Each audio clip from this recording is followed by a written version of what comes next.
ओम तत्तथागतं तत्तज्जीवनं कविभिरीडितं कल्पसापं श्रवणमङ्गलं श्रीमदाततं भुवि गृह्णन्ति ये भूरिदा जनाः। श्री रामकृष्ण वचनामृत। श्री रामकृष्ण देव पानीहाटी के महोत्सव में गए हुए हैं, वही प्रसंग चल रहा है। श्री रामकृष्ण देव कहते हैं, गीता का सार यही है कि हे जीव, सब त्याग कर भगवान का लाभ करने की साधना करो। सब कुछ ये तभी संभव है जबकि हम समझेंगे कि भगवान राम ही जीवन का उद्देश्य है। ये समझना जल्दी से होता नहीं है। संसार के बहुत से घात प्रतिघात सहते सहते जब मन ऊब जाता है तब ये समझ में आता है कि नहीं, संसार के बाहर कुछ चीज है जो कि संसार का नियामक है। उसको यदि पा लेते तो ये सब झंझट दूर हो जाता। तब धीरे धीरे वैराग्य आता है और भगवान कोई वस्तु है उनकी खोज शुरू होती है और उसके लिए उपाय स्वरूप साधना के विभिन्न मार्ग अपनाए जाते हैं। नवदीप कहते हैं, त्याग की ओर तो मन नहीं जाता। त्याग की ओर मन कैसे जाएगा? क्योंकि जो दिख रहा है अच्छा अच्छा चीज जन्म से ही दिख रहा है, उसी से लाभ भी मिल रहा है, कभी कभी हानि भी मिलती है। ये सब अनुभव मिल रहे हैं और जो वस्तु कभी नहीं देखा, केवल कुछ शास्त्र वाक्य से सुना या कोई महापुरुष लोग बोले हैं, उन पर ही विश्वास स्वाभाविक रूप से नहीं आता है। इसलिए जब जिस वस्तु को पाने के लिए स्वाभाविक लगन नहीं होगी, उसके लिए भला दूसरा आपात मिली हुई वस्तु, दूसरी मिली हुई वस्तु भला क्यों छोड़ देगा? इसलिए नहीं त्याग होता है। अब श्री रामकृष्ण देव सभी प्रकार के साधकों के, मनुष्यों के मन की बात जानते हैं, क्योंकि वो भाव समाधि में, भावमुख अवस्था में रह रहे हैं। संसार को भी देख रहे हैं और संसार के नियामक ईश्वर को भी भली भांति देख रहे हैं। ऐसी अवस्था में उनके लिए कुछ भी अजाना नहीं है। श्री रामकृष्ण देव कहते हैं, तुम लोग गोस्वामी हो, तुम्हारे यहाँ देव सेवा होती है। आगे आगे परंपरा थी,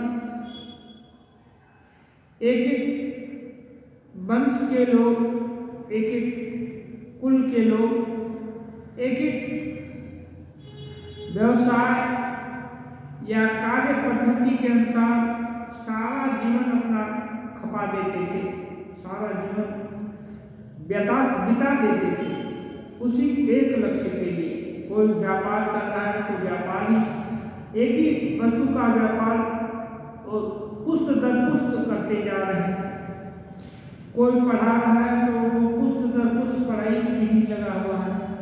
ऐसे ही जो देव सेवा का काम कर रहे हैं तो गोस्वामी वंश पूजा प्रार्थना ये सब लेकर के रहते हैं।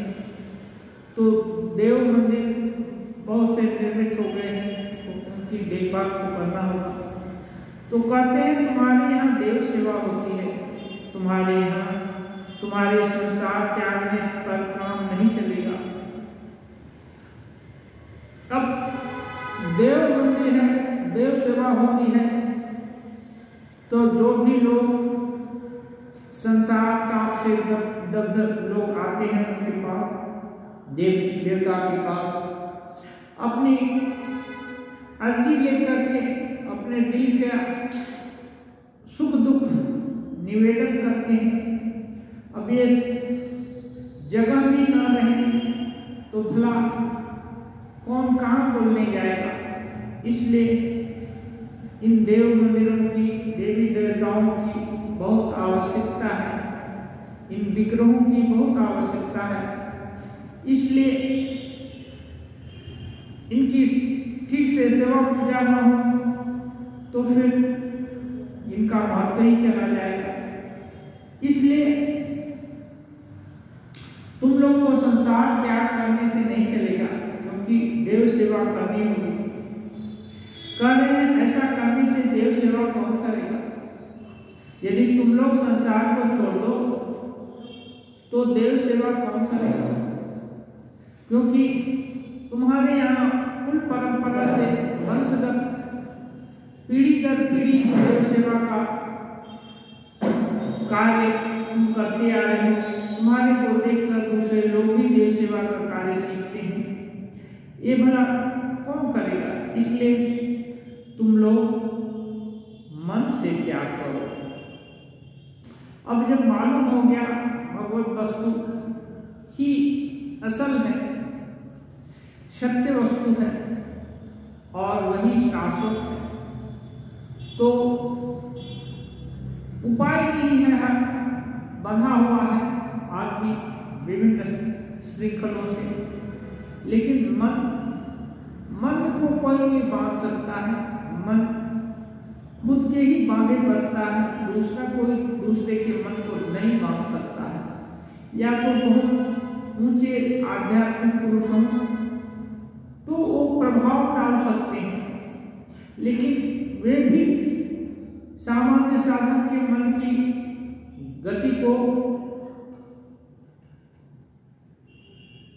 प्रोत्साहित कर देते हैं, थोड़ा आगे बढ़ा देते हैं, पूरा परिवर्तित नहीं करते हैं। क्योंकि भगवान सबके अंदर आगे बढ़ने की,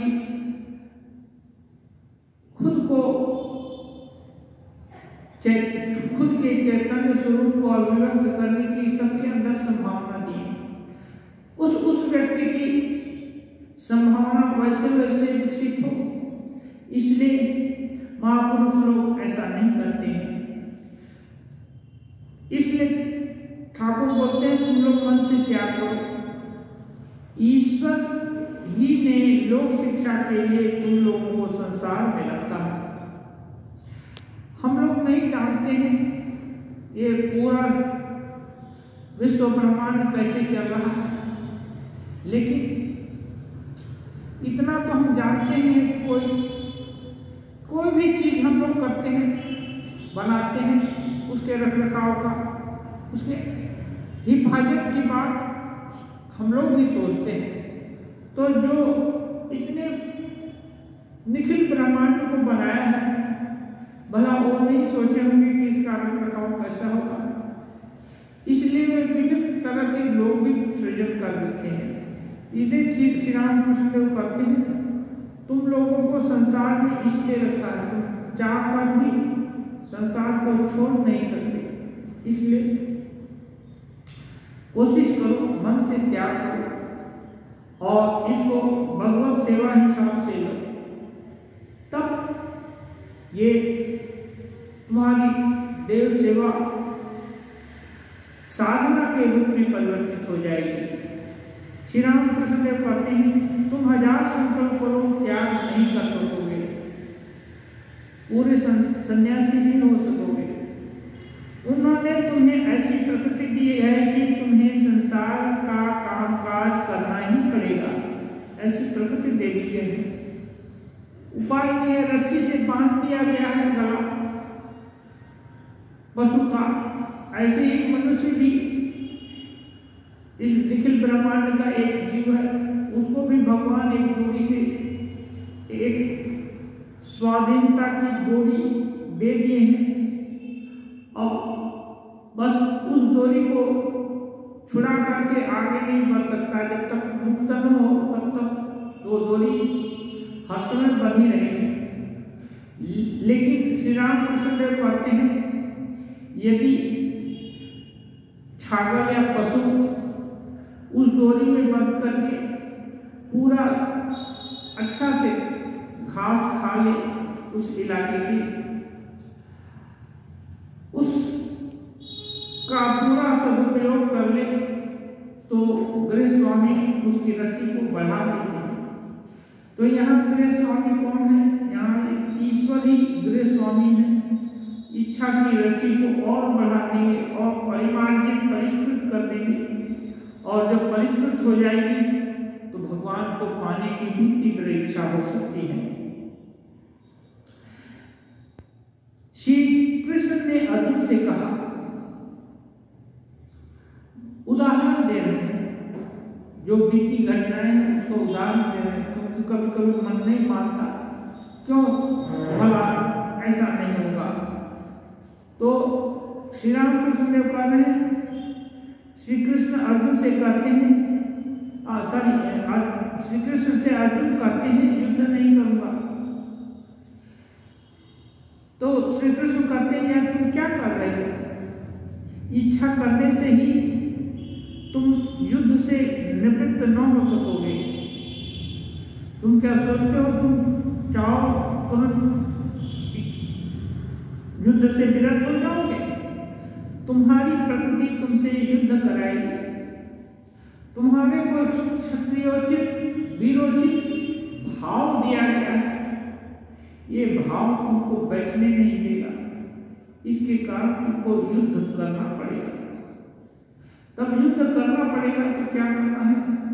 कहीं भटक न जाओ, इसके लिए बोलते हैं मां अनुस्मर युद्ध जब, मैं मुझे स्मरण करके युद्ध करो। यही एक सूत्र है।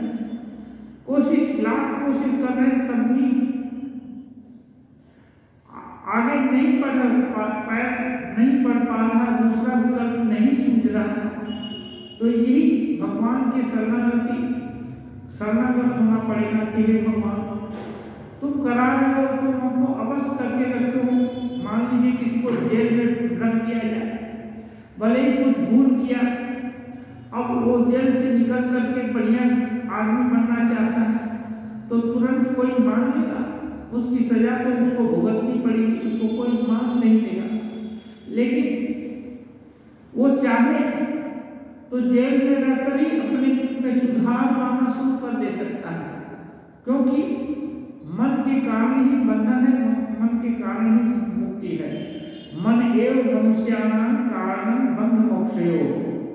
मन ही के कारण ही बंधन और मुक्ति होती है। इसलिए भूल हो गई कोई बात नहीं। पश्चाताप के आंसू श्री रामकृष्ण देव कहते हैं, पश्चाताप के आंसू से ये जो मन के कलमश धुल जाते हैं, फिर ये दोष खत्म हो जाते हैं। तो किसी भी प्रकार से यदि पैर बन गए, आगे नहीं बढ़ सकते, तो भगवान के शरणागत होकर के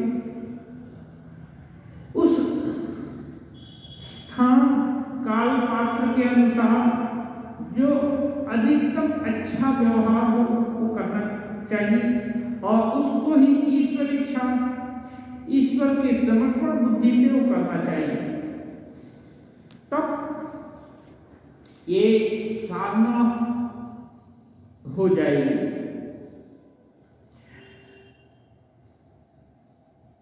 श्री कृष्ण अर्जुन से बातें कर रहे हैं।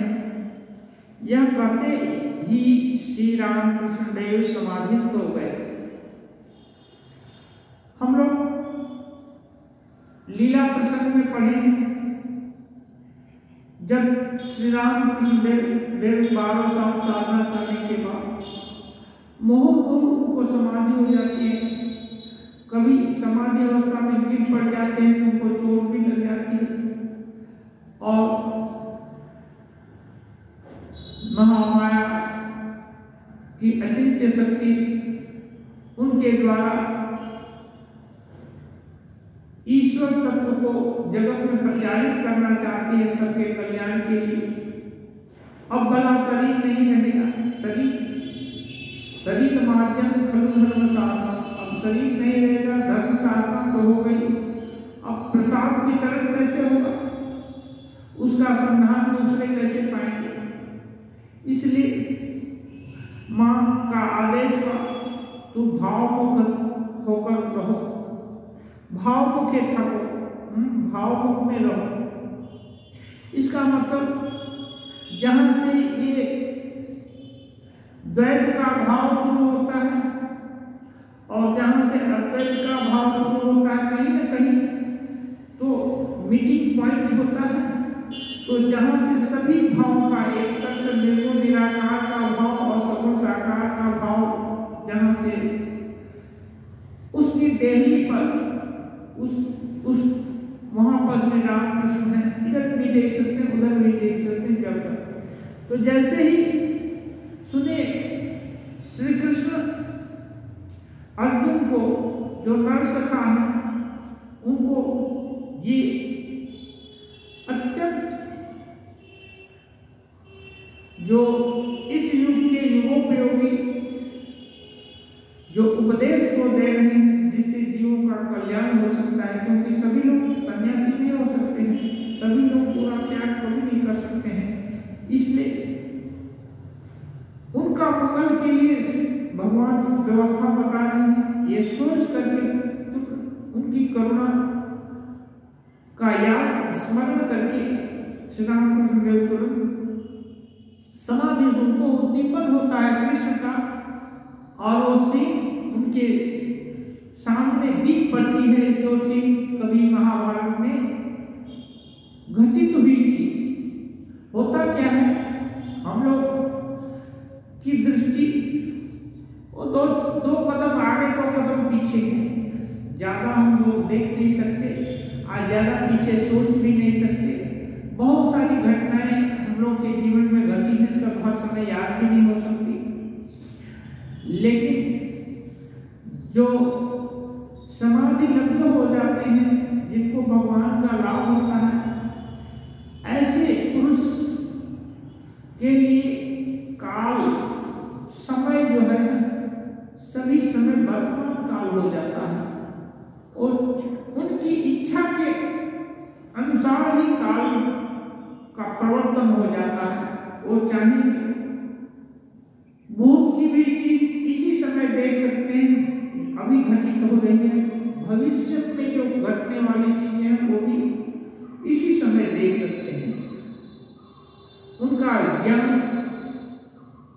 त्रिकालाबाधित हो जाता है, तीनों काल में अबाधित, माने भूत में भी है, वर्तमान में भी है, भविष्य में भी है, उनका ज्ञान ऐसे हो जाता है। तो श्री रामकृष्ण देव इस अवस्था में पहुंच गए थे, इसलिए देख रहे हैं कि श्री कृष्ण उपदेश दे रहे हैं और उनको उद्दीपना हुई।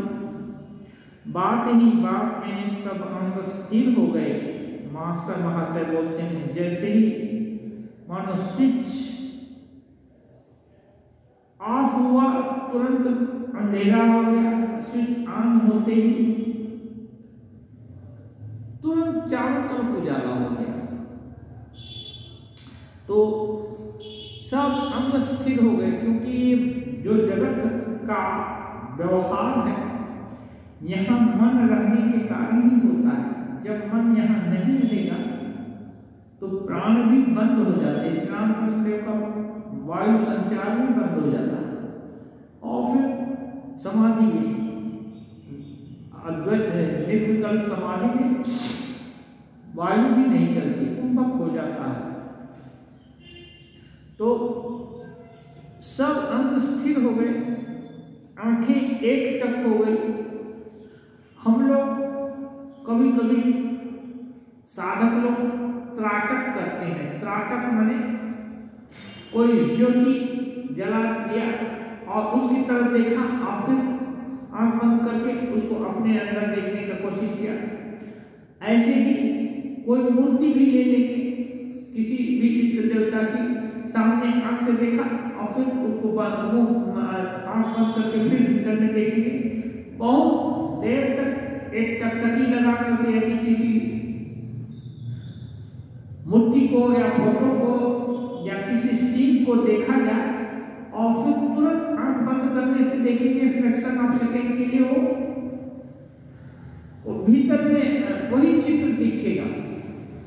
और धीरे धीरे इसका अभ्यास यदि ज्यादा हो जाए तो बाहर बिना देखे ही वो सीन दिल में ये जो अंदर की आंख से दिखती रहेगी।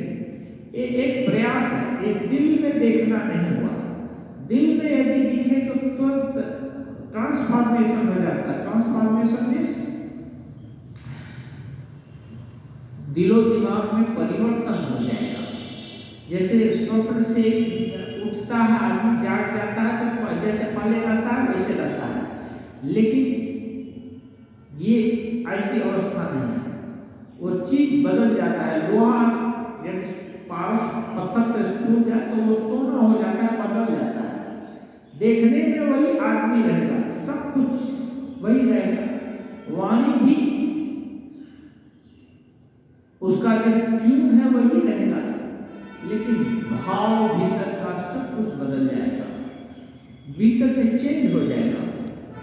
तो सब अंग आंख टकटकी लगाकर एक टक हो गई, माने एक जैसी थी समाधि अवस्था में जाने के बाद उसी अवस्था में स्थिर हो गई, क्योंकि इसके लिए प्रयास नहीं करना पड़ा।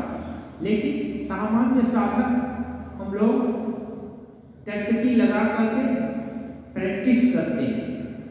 हाँ, इसको अनुलोम और विलोम, एक चीज हुई है वहां तक पहुंचना है तो अन्य लोग किस रास्ते से जाकर वहां तक पहुंचे उस ऊंचाई तक, उसका अन्य दूसरे लोग जो वहां तक पहुंचना चाहते हैं उसके लिए प्रयास करते हैं। सांस चल रही है कि नहीं जान नहीं पड़ता, सांस भी चल रही है कि नहीं श्री रामकृष्ण देव का पता नहीं चल रहा, इतनी सूक्ष्म अवस्था हो जाती है। नवदीप गोस्वामी, उनके लड़के और भक्तगण निर्वाक होकर यह दृश्य देख रहे हैं। अभी तक श्री रामकृष्ण देव नवदीप गोस्वामी आगे देखे थे, हरिनाम हरिबोल के नृत्य में श्री रामकृष्ण देव आत्महारा होकर हम शरीर का शुद्धि भूल गई है, नाच रहे थे, खूब नृत्य हुआ। बाद में सब देव थक जाने के बाद भक्त लोग बैठे, उनको जलपान आदि कराया गया और फिर अब बातचीत हो रही है।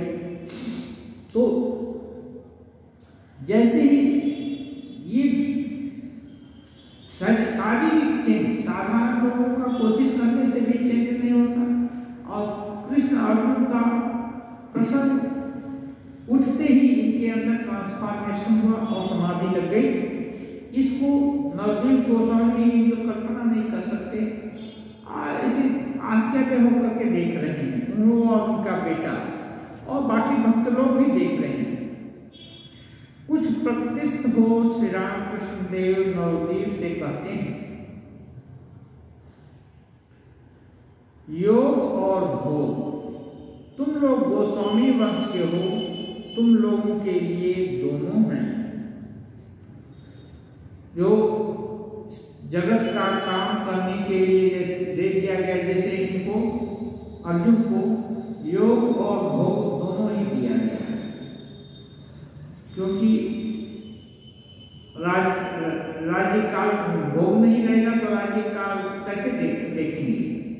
तो राज्य का संचालन में सहायता करना, और योग है कि वो जानते हैं कि नहीं श्री कृष्ण ही सत्य है, इसलिए उनके जीवन में योग भी है। ऐसे ही ये सामान्य लोगों से उन्नत है। नवदीप गोस्वामी ये लोग एकदम साधारण नहीं है, उन्नत है, लेकिन वो चाह रहे हैं कि जैसे श्री रामकृष्ण को समाधि हो रहा है वैसे होने वाला नहीं है, वैसे होने वाला नहीं है। हृदय राम को श्री रामकृष्ण देव बोले, तुम यहाँ की सेवा करता है, इससे ही काम चल जाएगा, उनको ज़्यादा कुछ नहीं चाहिए। लेकिन वो नहीं माने, वो साधना करना चाहे। श्री रामकृष्ण देव कृपा भी की, उनको कुछ उपलब्धि हुई, लेकिन आधार छोटा है, वो उतावले हो गए, सबका उद्धार करने लगे, हल्ला गुल्ला करने लगे। और श्री रामकृष्ण देव फिर क्या हो जाएगा, संसार के माफिक चलता है ना, ज्यादा व्यतिक्रम करने से मुश्किल है। तो श्री रामकृष्ण देव टच किए, उसके बाद वो शांत हो गए थे। फिर हृदय राम बार बार कोशिश की, हम लोग पढ़े श्री रामकृष्ण देव जैसे उनको देखे थे पंचवटी में, श्री रामकृष्ण देव निर्वस्त्र होकर के माँ को प्रार्थना कर रहे थे। ये सोचे कि जब मामा ऐसा किए और माता जी कृपा किया, एक आध बार वो देखे थे हृदय राम, तो ये भी जा करके वो ऐसा करने लगे। और जैसे ही बैठते हैं, मानो वही उनके सिर पर अंगारा डाल देता है, एक टोकरी अंगार पड़ा और इतना शरीर जलने लगा, वो करने लगे, अरे ओ मामा मरे गए, मर गए। हाँ, क्या करेंगे, उनका कराह सुन करके, उनका कष्ट सुन करके श्री रामकृष्ण देव धीरे धीरे गए और फिर वो स्पर्श किए, उनकी पीड़ा शांत हो गई। क्योंकि श्री रामकृष्ण देव आवाहन विसर्जन दोनों मालूम है, वो तो केवल एक कर रहे हैं। जैसे एक ब्रह्मास्त्र है ना, अर्जुन को छोड़ना भी मालूम था, उसको वापस करना भी मालूम था, लेकिन वही ब्रह्मास्त्र अश्वत्थामा छोड़ सकता था, लेकिन संधान कर सकता था, लेकिन वापस नहीं ले सकता था, क्योंकि और जितेंद्रिय था। ऐसे ही श्री रामकृष्ण देव सब जगह सक्षम थे, इसलिए वो टच किए, फिर शांत हो गए। फिर बोले कि तुमको मैं बार बार बोला कि ये सब क्यों करता है, इतना यहाँ की सेवा करता है, इतना ही काफी है। तो सबके लिए सब चीज एक समय नहीं हो सकता है, लेकिन मुक्ति सबको मिल सकती है, लेकिन ये व्यवहार में सब लोग एक नहीं। खाना सबको मिलेगा, कोई 100 ग्राम खाएगा, कोई 200 ग्राम खाएगा, कोई 500 ग्राम खाएगा, सबका पेट भरेगा।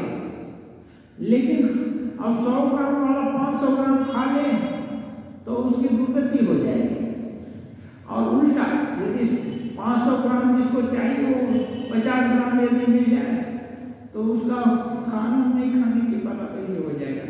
इसलिए काम सबका हो जाएगा। इसलिए एक साधक में एक दूसरे से कंपटीशन हम लोग को करने का जरूरत नहीं है। बार बार श्री रामकृष्ण देव, मां शारदा, स्वामी जी ये सब दिखाते हैं कि किसी दूसरे का नकल करने से नहीं होगा।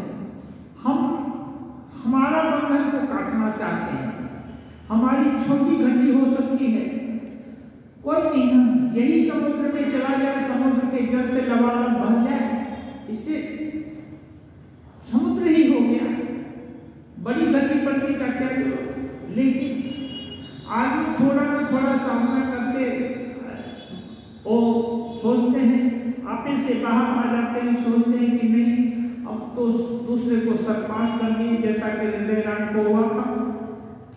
और फिर उनकी वो दुर्गति हुई। तो ये है, इसलिए कह रहे हैं तुम लोगों को योग और भोग दोनों है।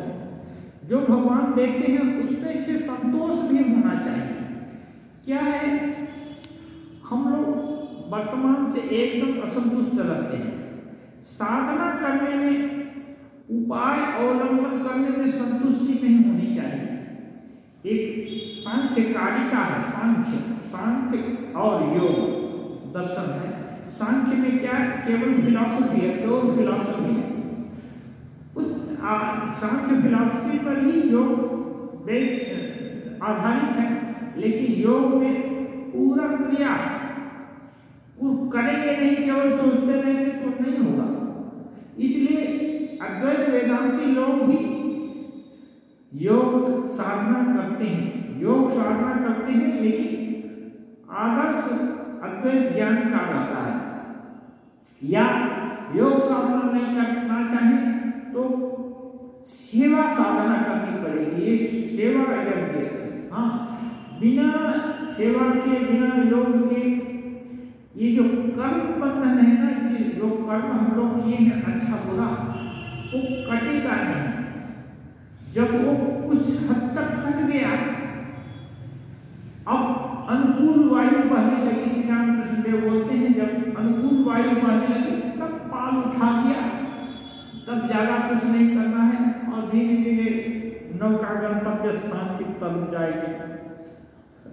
शुरू में बिना कर्म किए या बिना योग साधना किए आगे बढ़ना मुश्किल है। इसलिए वो परिश्रम तो करना ही पड़ेगा, लेकिन दूसरे से अपनी तुलना करके सुपीरियर और इंफीरियर बनना नहीं है। ये संत महाराज स्वामी शारदानंद जी महाराज वो कहते थे। हाँ, कोई बोलता है श्री राम कृष्ण देव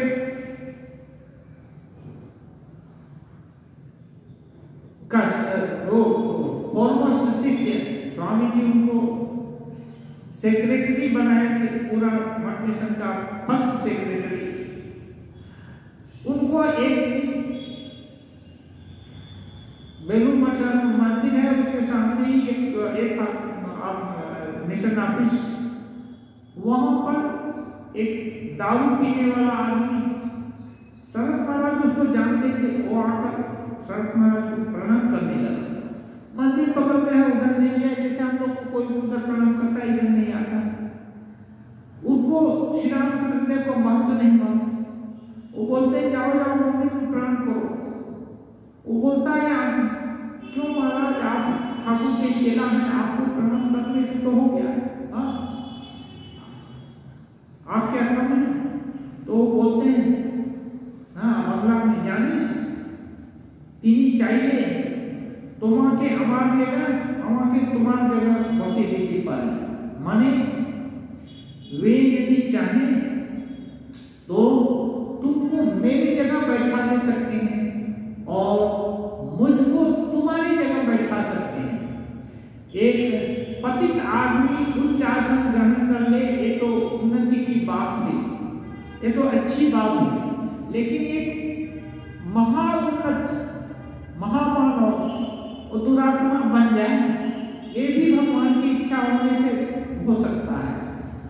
तो श्री राम कृष्ण देव में इतनी आस्था थी संत महाराज जी लोगों की, इसलिए वो बोलते हैं जानता है Thakur made us nobody. Shri Ramakrishna Dev हमको ऐसा बना दिए कि हम किसी से भी बड़े नहीं हैं। ठाकुर को कभी आप लोग सुना होगा, अभी तुम्हारे रेणु माने तुम्हारे धूलि कणा का भी ये है, तुम्हारे के दास का भी दास। तो धूल कणा के से भी छोटे हैं, ऐसा ये कहते हैं। कहने का मतलब ये बोलने का मतलब इसका मतलब ये साधक लोग असत्य भाषण कर रहे हैं, ये बात नहीं है। बात क्या है, इस जीव जगत में ईश्वर को छोड़कर और कुछ है नहीं। तो जानते हैं इस बात को कि तत्वता भले ही आज इसके अंदर ईश्वरीय शक्ति का विकास नहीं हो, लेकिन वस्तुतः तो ईश्वर ही है। उस रूप में भी पतित अवस्था में हो या जिस अवस्था में हो, ईश्वर ही है। तो अब वो पतित अवस्था को देखकर अपने को उन्नत अवस्था में गिरते हैं, वो असली वस्तु को देखते हैं। वस्तु क्या है? वस्तु यही है, एक ही ईश्वरीय वस्तु है। तो एक ईश्वरीय वस्तु से दूसरी ईश्वरीय वस्तु किस मामले में श्रेष्ठ होगी? इसलिए अभिमान न बढ़े, इसके लिए अभिमान के दूरीकरण के लिए और साधक, क्योंकि एक बात भी है, यदि आचरति श्रेष्ठ लोकस तदन वर्तते, जैसा श्रेष्ठ लोग आचरण करते हैं दूसरे लोग उसको फॉलो करते हैं। तो ये महापुरुष लोग जो उन्नत हो गए हैं ऐसा कोई काम नहीं करते जिससे कि खराब नजीर, खराब उदाहरण लोगों तक हो जाए। इसलिए वो बोलते हैं कि मैं रेणु कार्यों भी, सनत महाराज के जीवन में ये है कि नहीं, वो चाहने से कुछ भी कर सकते हैं। इसलिए अभिमान लाना कि मैं श्री रामकृष्ण देव का चेला हूँ, इतना श्रेष्ठ हूँ, हाँ तुम आओ प्रणाम करो और हमको ही सम्मान दो, वहाँ जाने का जरूरत नहीं है, ये नहीं है। जो चार वो बोलते हैं उनको जाओ, उनके कारण ही हम सबका अस्तित्व है, ये असली चीज इंगित कर देते हैं। इसलिए किसी को भी अपने को इंफीरियर सोचने का बात नहीं है, लेकिन अनावश्यक यदि अपने को सुपीरियर सोच ले, स्वयं धीरा पंडितम मन्य माना दंद्रम माना पर्यंति मूढ़ा अंधे नहीं नियमाना यथांधा, स्वयं भी अपने को धीर ज्ञानी और सम्मानित सब कुछ समझ ले, झूठा अहंकार तो भी वो भी ठीक नहीं है। इसलिए सम्यक बोध अपने स्टेशन का हो जाए और उसके बाद आगे बढ़ने का हसन प्रयास हो। जावत बाची तावत सीखी, श्री रामकृष्ण देव कहते हैं, जब तक बचूंगा तब तक सीखूंगा। हाँ, हर समय प्रयास करना होगा, उसमें प्रयास में कोई कंजूसी नहीं, कोई टाल मटोल नहीं, कोई ये नहीं, वो करना पड़ेगा। लेकिन जो कुछ भी भगवान देते हैं पुरस्कार, उसमें संतुष्ट रहना पड़ेगा। ये नहीं कि 3 जन्म लेना पड़ेगा तो साधना ही छोड़ दी मुंह बना करके, 3 नहीं, इमली के पत्ते में, इमली के पेड़ में जितने पत्ते हैं उतना जन्म लेना पड़ेगा तो भी कोई बात नहीं, सहर्ष स्वीकार है। ईश्वर की इच्छा में शरणागत इसको बोलते हैं। जो शरणागत हो गया उसके लिए योग क्षेम महात्म्य हो, भगवान सब कुछ उसका स्वयं वह करते हैं, उसकी साधना, उसका सब कुछ व्यवस्था कर रहे हैं। श्री रामकृष्ण देव के जीवन में हम लोग देखें वो कितनी तरह की साधना किए, कुछ भी खुद से नहीं जुटाए, जो भी उनके गुरु जी लोग चला के लिए सब कुछ जुटा दे रहे हैं। आश्चर्य की बात है। हाँ, ये है जो माँ के शरणागत अनन्य हो गए हैं, इसलिए माँ सब कुछ विभिन्न तरीके से जुटवा दे रही है। पिता, छोटा बच्चा, बच्चे का क्या औकात है, लेकिन पिता का उसके अंदर स्नेह है, इसलिए उसके लिए हर कुछ करता है, उसको कंधे पर भी बिठा कर ले जाता है, उसमें उसको अपमान नहीं बोध होता है। कंधे पर पेशाब पैखाना करते तो भी बुरा नहीं मानेगा, उसको पिटाई नहीं करेगा। ये सब कुछ होता है कैसे? वो करुणा के कारण, पिता की करुणा है कि वो हमारे को छोड़कर कौन है। ऐसे ये महापुरुष लोग भी ऐसा करते हैं। अब श्री रामकृष्ण देव कहते हैं, अब केवल प्रार्थना, हार्दिक प्रार्थना करो कि हे ईश्वर, तुम्हारी इस भुवन मोहिनी माया के ऐश्वर्य में मैं न भूलूं, मैं तुम्हें चाहता हूं। जब अपनी अवस्था का भान हो गया कि हम इससे बाहर नहीं जा सकते, कुछ नहीं कर सकते हैं, हमारे लिए सब उपाय नहीं है और हम इंफीरियर भी नहीं है। इंफीरियर समझने से क्या हम क्या कर सकते हैं, ये तो बड़े लोग कर सकते हैं या वो कर सकते हैं, ये एक तरह से फांकी देने का एक ट्रिक है। एक कोई फॉरेन राइटर लिखता है, वी हैव लर्न टू भी करना चाहते हैं या बोलना चाहते हैं, उसको एक एक सिद्धांत बना लेते हैं, गढ़ लेते हैं। कैसा? अपने मन के अनुकूल गढ़ लेते हैं सिद्धांत। हाँ, और उसकी व्याख्या वैसा कर लेते हैं, अनुकूल व्याख्या करके उसको सर्टिफाई करके तब हम काम करते हैं। इससे नहीं होगा। अपने को ही सर्वोत्तम प्रमाण मानना ये नहीं होगा। विवेक वैराग्य का अवलंबन करके दूसरों की बात को सुन करके जो श्रेष्ठ उपाय है उसको फॉलो करने का, उस पर अमल करने का प्रयास करना पड़ेगा, तब उन्नति होगी। इसलिए श्री रामकृष्ण देव कहते हैं जब इतना समझ में आ गया तब अब शरणागत हो, प्रार्थना करो, हे ईश्वर यही करो जिससे और न जड़ीभूत हूं। अभी तुम निकाल नहीं रहे तो और मत चढ़ाओ, जिससे धीरे धीरे इसका परिवर्तन हो। ठीक है, काम कराओगे करूँगा, जेल में रखोगे रखूंगा, लेकिन और अंधकूप जेल भी होता है जहाँ से कि कोई सूरज का प्रकाश भी नहीं दिखाई देगा।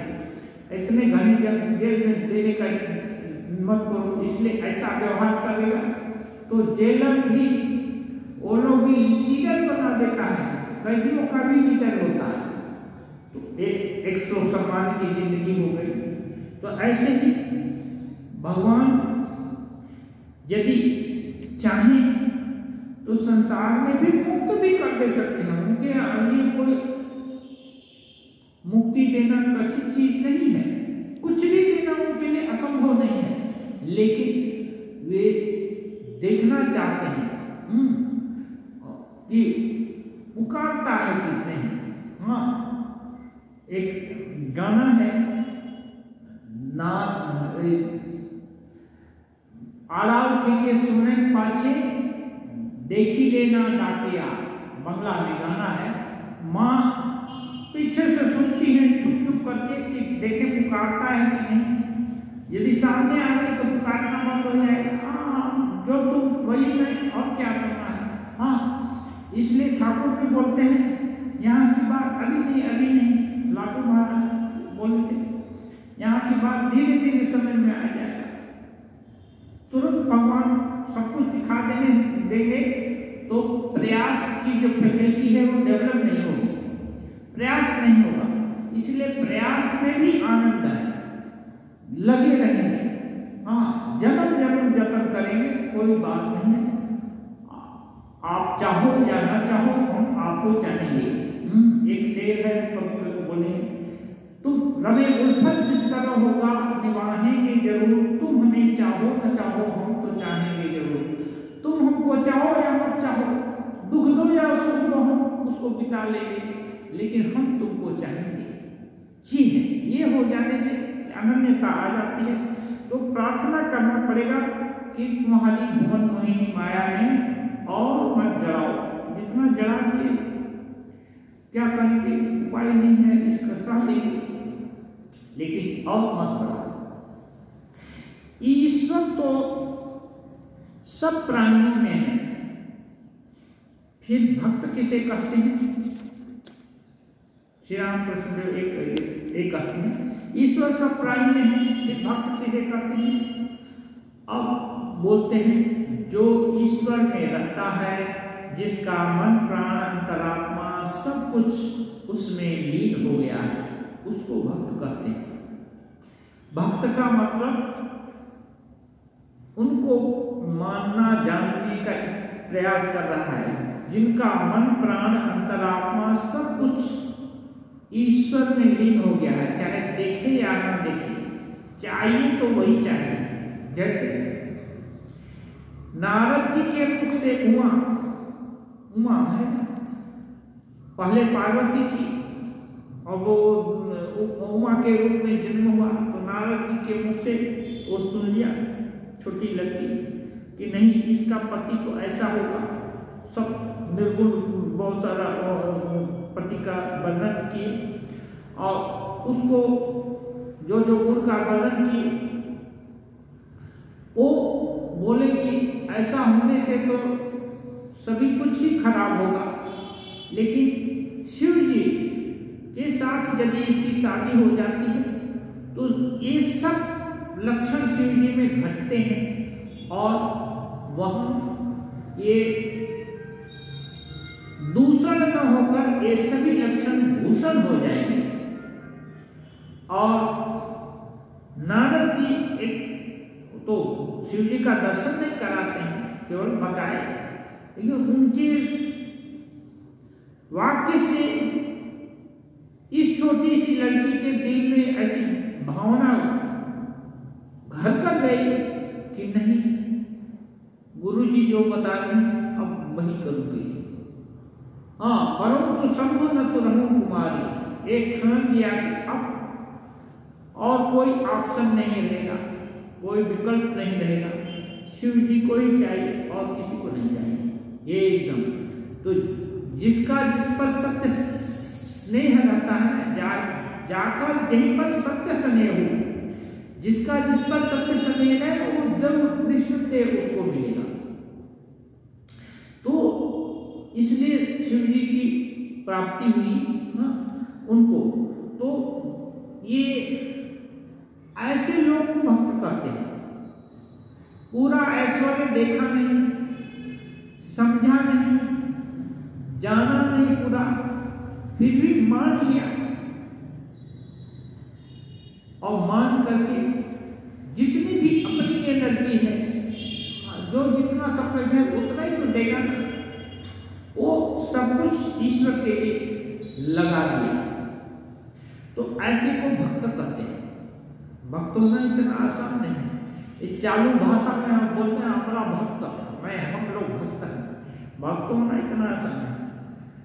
अच्छा, जब श्री रामकृष्ण देव सहज अवस्था में आ गए, नवदीप से अब कह रहे हैं, मुझे जो अवस्था यानी समाधि अवस्था होती है इसे कोई कोई रोग कहते हैं। इस पर मेरा कहना यह है कि जिसके चैतन्य से जगत चैतन्य है उसकी चिंता कर कोई अचैतन्य कैसे हो सकता है। श्री रामकृष्ण देव जब समाधि में होते हैं तो एक हम लोग साधारण भाषा में देखें, मिर्गी एक रोग होता है।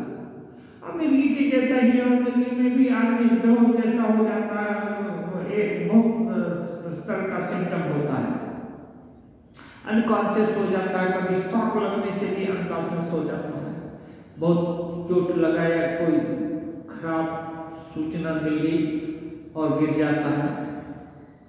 तो ऐसा ही कुछ सोचते हैं श्री रामकृष्ण ने, कुछ कोई लोग।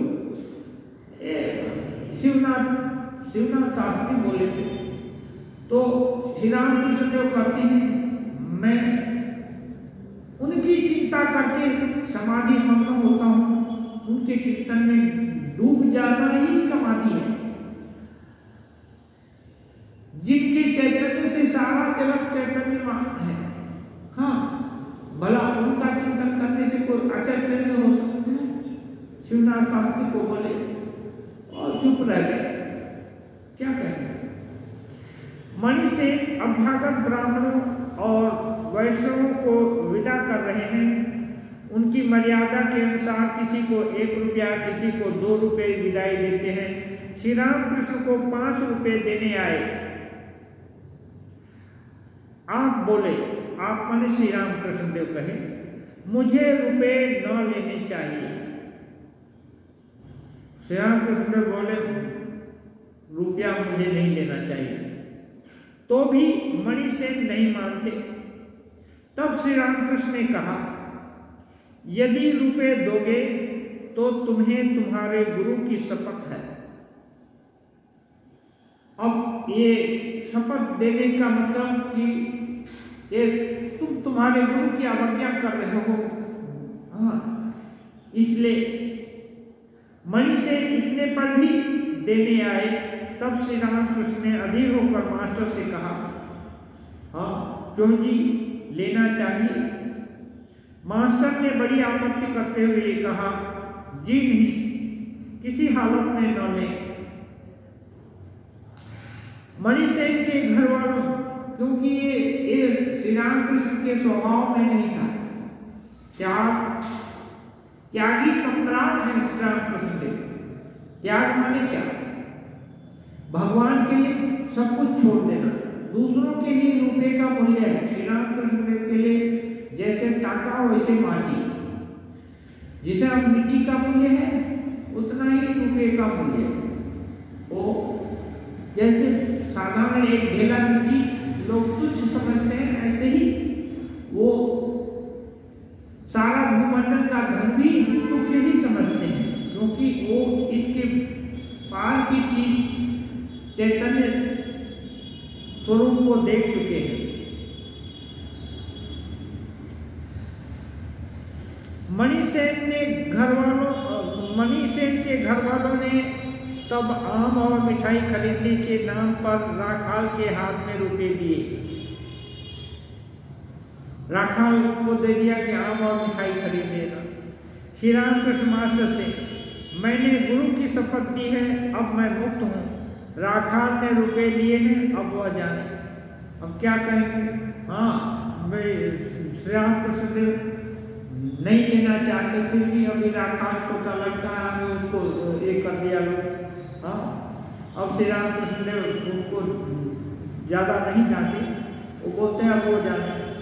श्री रामकृष्ण भक्तों के साथ गाड़ी पर बैठे दक्षिणेश्वर लौट जाएंगे। निराकार ध्यान और श्री रामकृष्ण। मार्ग में मोतीसील का मंदिर है। श्री रामकृष्ण बहुत दिनों से मास्टर से कहते आए हैं कि एक साथ आकर इस मंदिर की झील को देख, एक बार आकर एक साथ इस झील को देखेंगे। यह सिखलाने के लिए कि निराकार ध्यान कैसे करना चाहिए। ये जो श्री रामकृष्ण देव करते हैं, जब थोड़ा मुड़की डाल देने से वो आनंद करके ये करती है। ऐसे ही निराकार ध्यान है। सच्चिदानंद समुद्र में जीवात्मा है मनो और आनंद से विचरण करती है। श्री रामकृष्ण को खूब सर्दी भी है, तथापि भक्तों के साथ मंदिर देखने के लिए गाड़ी से उतरे। मंदिर में गौरांग की पूजा होती है। अभी संध्या होने में कुछ देर है। श्री रामकृष्ण ने भक्तों के साथ गौरांग मूर्ति के सम्मुख भूमिष्ठ होकर प्रणाम किया। अब मंदिर के पूर्व की ओर जो झील है उसके घाट पर आकर झील का पानी और मछलियों को देख रहे हैं। कोई इन मछलियों की हिंसा नहीं करता। कुछ चारा फेंकने पर बड़ी बड़ी मछलियां झुंड के झुंड सामने आकर खाने लगती हैं, फिर निर्भर होकर आनंद से पानी में घूमती फिरती हैं। श्री रामकृष्ण मास्टर से कहते हैं, देखो, यह देखो कैसी मछलियां हैं। चिदानंद सागर में इन मछलियों की तरह आनंद से विचरण करो। चिदानंद सागर में इन मछलियों के समान आनंद पूर्वक विचरण करो। क्या है? साधक अनुकूल परिस्थिति, अनुकूल चीजों का आरोप करते हैं। धीरे धीरे आरोप करते करते भाविले भवे उदय हो श्री रामकृष्ण देव कहते हैं। जिस चीज को सोचेंगे वो चीज के साथ निकटता होती है, उसकी सत्ता भी आती है, उसका एसेंस अपने अंदर आता है। इसलिए ये देखना कि चिदानंद सागर में ऐसे ही आनंद होगा। हाँ, तो ये यदि आनंद की कल्पना कर सकते हैं तो उस निराकार ध्यान में मन लगेगा। नहीं तो केवल सूखा सूखा ध्यान करो, ऐसे होगा वैसे होगा, नहीं। बहुत सारा चीज मन को प्रबोध करना पड़ता है, समझाना पड़ता है, कभी कभी डांटना पड़ता है, कभी कभी काम तब मन उसमें लगता है। तो इसलिए श्री रामकृष्ण देव दिखाते हैं कि ऐसे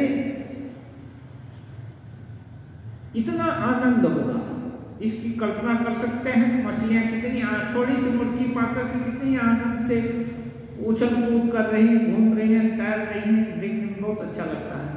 ऐसे ही जो भगवत चिंतन करने से, निराकार ध्यान करने से मन जो है ना, क्या बोलते हैं, चैतन्य, वो आनंद में, सच्चिदानंद सागर में विचरण करेगा। ओम निरंजनम नित्यम अनंत रूपम भक्तानुकंपाधृत विग्रहं वै ईशावतारं परमेशमीड्यं तं रामकृष्णं शिरसा नमामि।